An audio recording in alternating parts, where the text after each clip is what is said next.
তনু চা বানিয়েছে। আর কিছু পারুক আর না পারুক, চাটা বেশ ভালোই বানাতে পারে। আমি আর তনু চাটা খেয়ে নিলাম। তনু মায়ের রুমে চলে গেল। আবিরকে একটা কল দেওয়া উচিত। মোবাইলটা নিয়ে দিলাম কল। হ্যালো মহারানী। হুম। মন খারাপ? মনে মনে ভাবলাম, কিভাবে জানলো যে আমার মন খারাপ? কেন বলছো? আমার কেন জানি না মনে হচ্ছে তোমার মন খারাপ। আবিরকে বুঝতে দেওয়া যাবে না যে আমার মন খারাপ। এমনিতেই দেখা হয় না, তার উপর যদি এইসব বলতে যাই আরও মন খারাপ করে ফেলবে। আমি কিছুক্ষণ চুপ থেকেই বললাম, নাস্তা করেছো? আগে বলো মন খারাপ কেন? কেউ কিছু বলেছে? না তো, আমার মন তো একদম ভালো। দেখো, আমি হাসছি। হ্যাঁ, নাস্তা করেছি। তুমি করেছো? করেছি। আচ্ছা শোনো না, তোমাকে না দেখে আর থাকতে পারছি না। একটু দেখা করো। তুমি ছাদের এক কোণায় দাঁড়াবে, আমি তোমাকে মন ভরে দেখব। পাগল হয়েছো? কেউ দেখবে তো?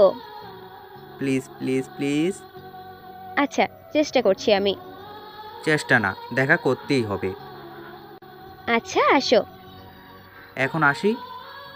আমার খুব ভয় লাগছে। ভয়ের কিছু নেই, আমি আড়াল থেকে একটা বারের জন্য দেখব তোমাকে। আচ্ছা, এসে কল দিও।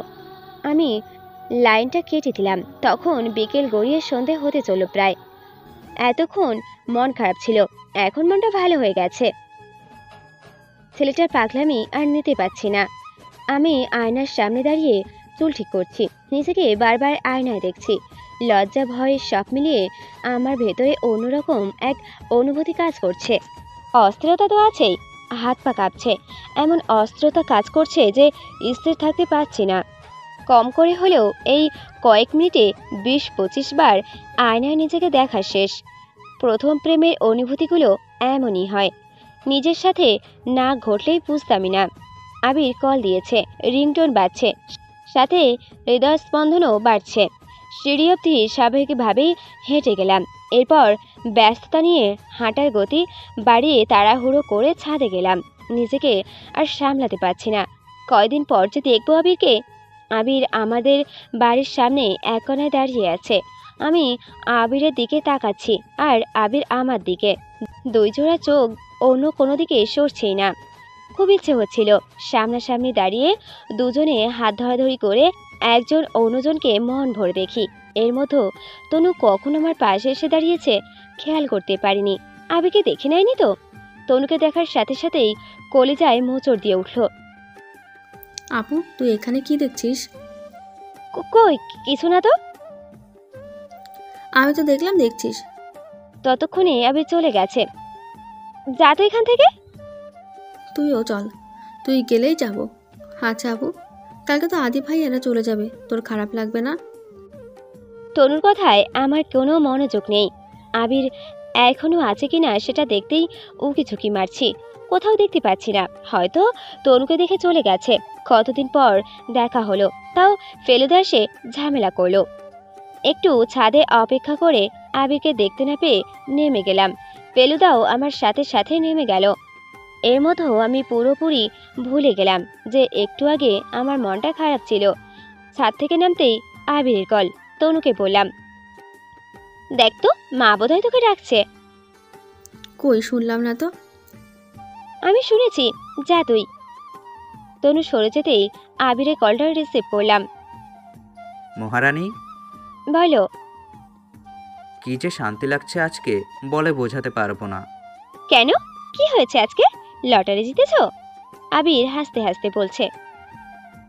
তুমি তো আমার কাছে লটারির চেয়েও বেশি কিছু। তাই? তুমি কখনো জানবে না তোমাকে দেখার আকুতি। এইটুকু কথা হতেই দেখলাম মা আমার রুমের দিকে আসছে। মাকে দেখতে পেয়ে ব্যস্ত কণ্ঠে আবিরকে বললাম, এই শোনো, রাখছি রাখছি, মা আসছে। আবির কি বললো আর শুনতে পাইনি। লাইনটা আমি নিজেই কেটে দিলাম। মা এসে আমার পাশে বসেছে। তুই কি আজকাল মাথায় তেল দিস না? না মা, তেল দিতে ভালো লাগে না। তেল দিলে সুস্থ মানুষকেও অসুস্থ দেখায়। তেলের কৌটোটা দে তো, মাথায় তেল দিয়ে দেই। না না মা, আমি মাথায় তেল দেব না। ততক্ষণে ফেলুদা রুমে হাজির। মুচকে এসে বলল, মা আজকাল আপুর মেজাজ বেশি খারাপ থাকে। সেদিন চাচুর গায়ে হলুদে আমার সাথে বাজেভাবে কথা বলেছে।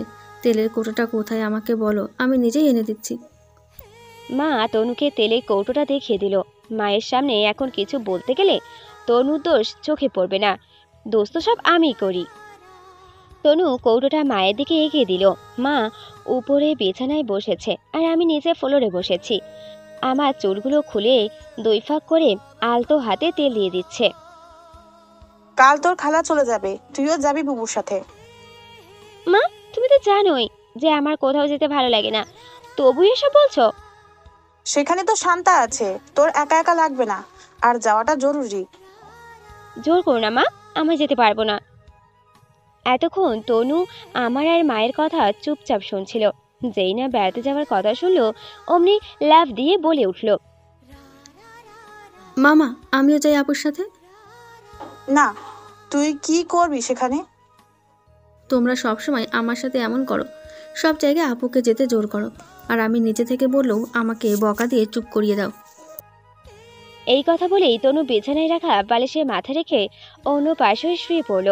তনুর এই এক বাজে অভ্যাস, যখন রাগ করবে নায়কদের মতো বালিশ মাথায় রেখে অন্য পাশে শুয়ে পড়বে। আদি ভাইকে কোথাও খুঁজে পাওয়া যাচ্ছে না, সবাই ব্যস্ত হয়ে পড়ল তাকে খুঁজতে।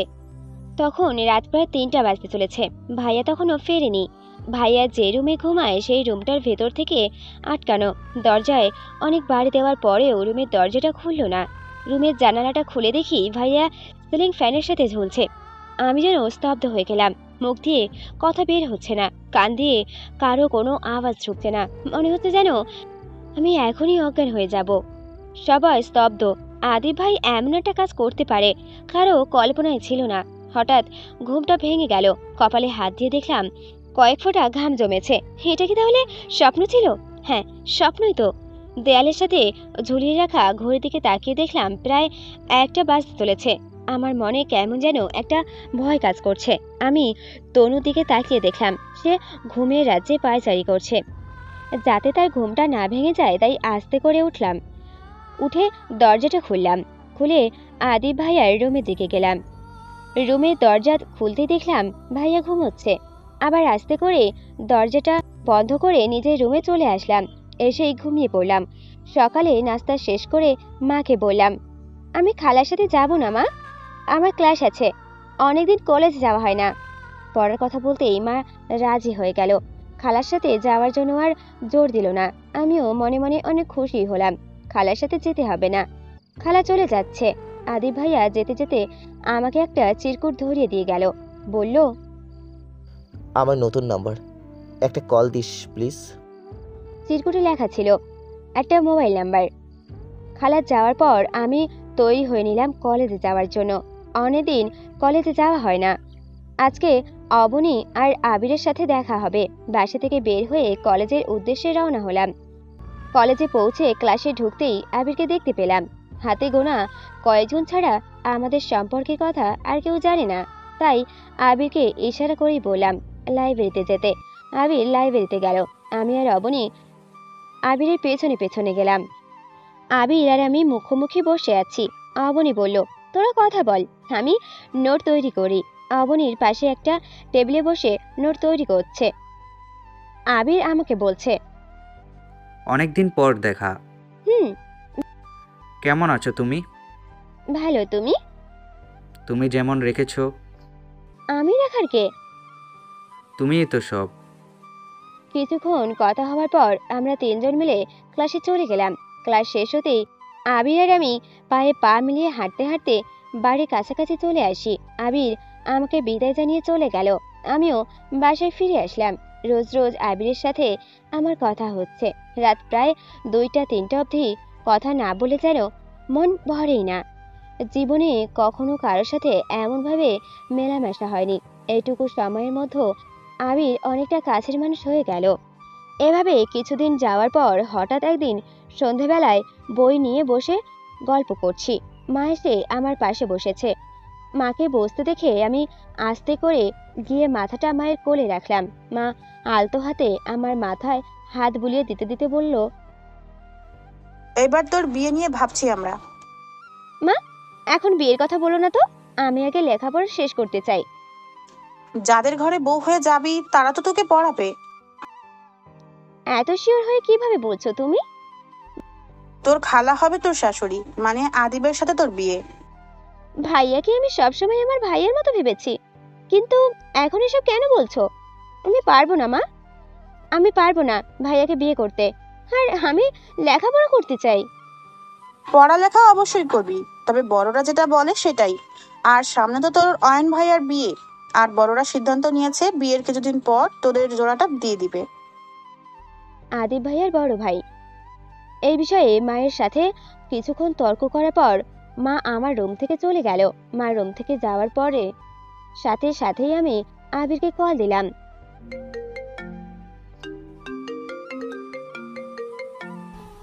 হ্যালো, হ্যাঁ বলো মহারানী। বাসা থেকে আমার বিয়ে ঠিক করেছে। তুমি কিছু করার থাকলে করো প্লিজ, তা না হলে অনেক দেরি হয়ে যাবে। এখনও তো পড়ালেখা করছি, বাসায় বললে মেনে নিবে না। তুমি বললে পালাতে পারি, চলো পালাই। আমাকে রাখবে কোথায়, খাওয়াবে কি? শুরুর দিকে হয়তো একটু কষ্ট হবে, পরে দেখবে সব ঠিক হয়ে যাবে। এইটুকু বলেই তনুকে আমার রুমের দিকে আসতে দেখে আমি লাইটটা কেটে দিলাম। তনু আমার পাশে বসে খুশি খুশি মনে বলল, আপু জানিস তোর সাথে নাকি আদিব ভাইয়ের বিয়ে? আমার কি যে খুশি লাগছে বলে বোঝাতে পারবো না। তুই এখন যা তো এখান থেকে, তোর সাথে কথা বলতে ভালো লাগছে না। কেন আপু, তোর বিয়েতে তুই খুশি না? তোকে এখান থেকে যেতে বলেছি, যা। তোর সাথে আমি পরে কথা বলবো, তা না হলে এখন তুই আমার বকা শুনবি। আচ্ছা বাবা, যাচ্ছি।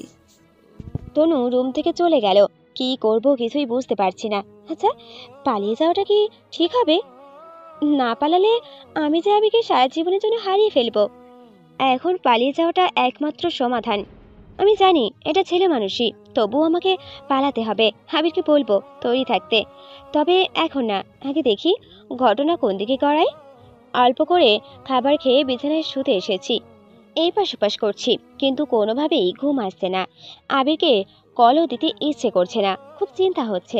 এর মধ্যেও তনু এসে হাজির হয়েছে, এটা ওটা বলে আমাকে পাগল করে দিচ্ছে। এদিকে আমি চিন্তায় মরে যাচ্ছি। আমি তনুর কোনো কথার পাত্তা না দিয়ে চুপ করে আছি। তনু নিজে নিজে কথা বলতে বলতে ঘুমিয়ে পড়েছে। তখন রাত প্রায় 12টা। আমার চোখে ঘুম নেই। আবিরের চেহারাটা আমার চোখের সামনে ভাসছে। এইটুকু সময়েই আবির আমাকে অনেকটা মায়ায় জড়িয়ে নিয়েছে। আমার মাথা কাজ করছে না। যদি পালিয়েও যাই, পরিবারকে ছাড়া কিভাবে থাকবো? মা বাবাকে ছাড়া কিভাবে থাকবো? তারাও তো আমাকে ভালোবাসে। এসব ভাবতে ভাবতে কখন যে ঘুমিয়ে পড়েছি নিজেও জানি না। চোখ খুলতে দেখলাম সকাল হয়ে গেছে। আজকে কলেজে যেতে ইচ্ছে করছে না। আমার ইচ্ছে করছে আবিরের কথা মাকে বলে দিতে, কিন্তু আমি জানি মা কোনোভাবেই মানবে না। আর এই মুহূর্তে পরিবারের কাছে আবির কথা বলাটা সবচেয়ে বড় বোকামি, কারণ আবির এখনো পড়াশোনা করে। যদিও আদিব ভাইও পড়ালেখা করছে, পড়ালেখা করলেও তাদের নিজের তো ব্যবসা আছেই। আর তাই আমি হাজার বললেও পরিবার মানবে না। আমি জানি